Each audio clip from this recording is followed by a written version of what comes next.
નમસ્કાર. આજે આપણે ગુજરાતની શાળાઓમાં રમતગમતને લઈને જે એક મોટો બદલાવ આવી રહ્યો છે તેની ઊંડાણમાં વાત કરવાના છીએ. એક નવી સરકારી યોજના આવી છે જેમાં હજારો શાળાઓને સ્પોર્ટ્સના નવા સાધનો મળવાના છે. પણ કોને શું મળશે અને આખી યોજના પાછળનો વિચાર શું છે?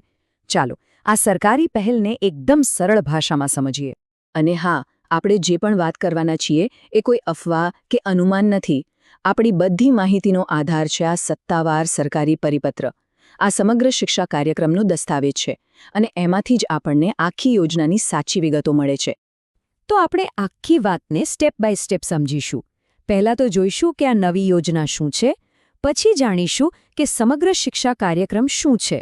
એ પછી સૌથી મહત્વનો સવાલ, કોને કઈ સ્પોર્ટ્સ કિટ મળશે અને એ કિટમાં શું હશે, અને છેલ્લે આ બધાનો વિદ્યાર્થીઓ માટે શું અર્થ છે એની વાત કરીશું. તો સૌથી પહેલી અને મુખ્ય વાત, આ યોજનાનો હેતુ એકદમ સીધો અને સ્પષ્ટ છે.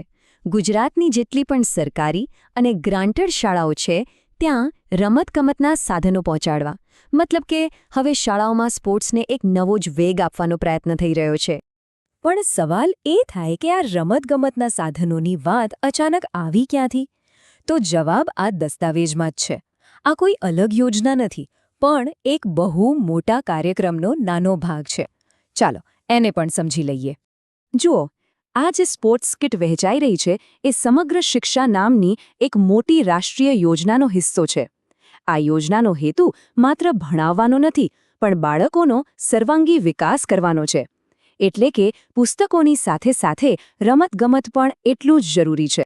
ચાલો હવે આવીએ આ યોજનાના સૌથી રસપ્રદ ભાગ પર, કોને શું મળશે. અને અહીં જ આખી વાત સમજવા જેવી છે, કારણ કે દરેક શાળાને એકસરખા સાધનો નથી મળવાના. સરકારે બહુ જ ઝીણવટભરી ગણતરી કરીને આખું વિતરણ ગોઠવ્યું છે. તો જુઓ, શાળાઓને અલગ અલગ કેટેગરીમાં વહેંચવામાં આવી છે, જેમ કે A, B, C અને G. આ કેટેગરી કયા આધારે નક્કી થઈ? તો એ શાળામાં કેટલા ધોરણ છે અને ત્યાં વિદ્યાર્થીઓની સંખ્યા કેટલી છે એના પરથી.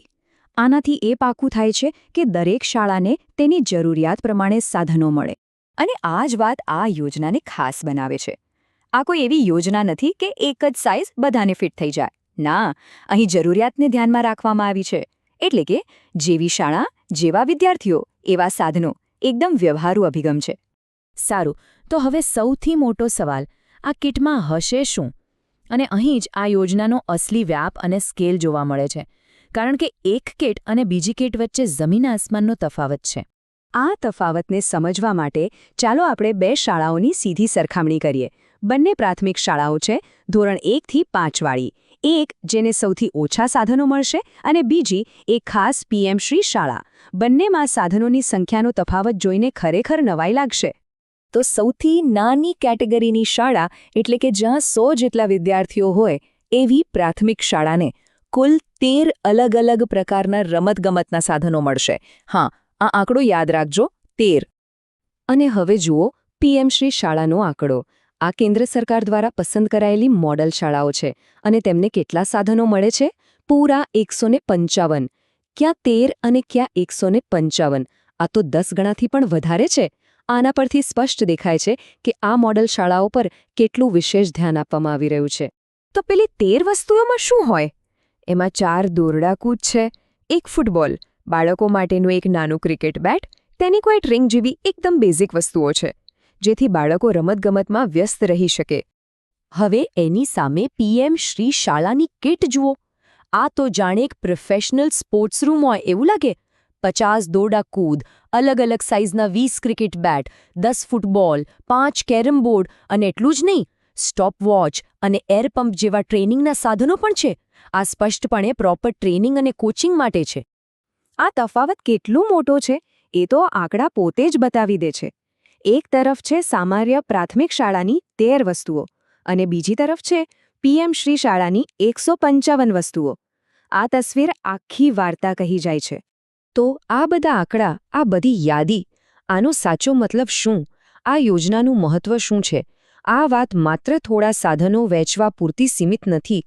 આનો સૌથી મોટો સાર એ છે કે સરકાર વિદ્યાર્થીઓના શારીરિક વિકાસ અને રમતગમત પર એક મોટું અને ખૂબ જ સમજી વિચારીને રોકાણ કરી રહી છે.